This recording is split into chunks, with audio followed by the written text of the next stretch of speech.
পূর্ববঙ্গের রন্ধনশৈলীর এক আলাদাই নাম আছে জানেন তো। আজও বাঙালির হেসেল ঘরের আনাচে কানাচে কান পাতলে ওপার বাংলার স্বনামধন্য রন্ধনশিল্পীদের নাম শোনা যায়। ভালো ভালো রান্নায় তাদের হাতের ছোঁয়া যেন আজও লেগে থাকে। নমস্কার সবাইকে, কেমন আছেন সবাই? আশা করি সবাই ভালো আছেন, ভগবানের আশীর্বাদে আমিও ভালো আছি। আমার দিদা ছিলেন ওপার বাংলার স্বনামধন্য রন্ধনশিল্পী, সেই সূত্রে মাও খুব ভালো রান্না করেন। তার একটু আধটু ছোঁয়া পেয়েছি আমরা দুই বোন, খুব একটা পারি না। তেমনই এক সাদামাঠা রান্না আজ বোন ঘরে বানিয়েছিল, যা আমি ক্যামেরাবন্দি করলাম। বাঙালির সাদামাঠা দই পটল। পটল এবং আলুগুলিকে লম্বা লম্বা করে কেটে নিয়েছে, মশলায় নিয়েছে একটা গোটা পেঁয়াজ, হাফ ইঞ্চি আদা, 4টে কাঁচা লঙ্কার পেস্ট। গুঁড়ো মশলায় নিয়েছে পরিমাণ মতো লবণ, হলুদের গুঁড়ো, জিরের গুঁড়ো, লাল লঙ্কার গুঁড়ো।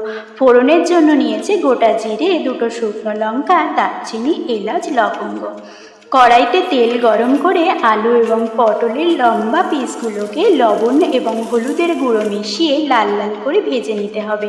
এবার ওই কড়াইতে আবার তেল দিয়ে ফোড়নে গোটা শুকনো লঙ্কা, জিরে এবং গরম মশলা দিয়ে দিতে হবে মশলার পেস্ট।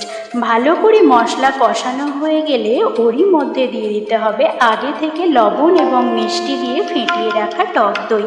মশলা দেখবেন কষানো যেন কম না থাকে।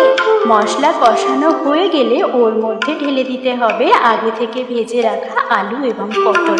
ওপার বাংলার রান্না মানে কষানো কিন্তু পর্যাপ্ত হওয়া চাই। এবার মশলার সাথে আলু পটলের বেশ মাখামাখি পর্যায়ে চলে এলে আগে থেকে উষ্ণ গরম করে রাখা জল পরিমাণ মতো ঢেলে দিন।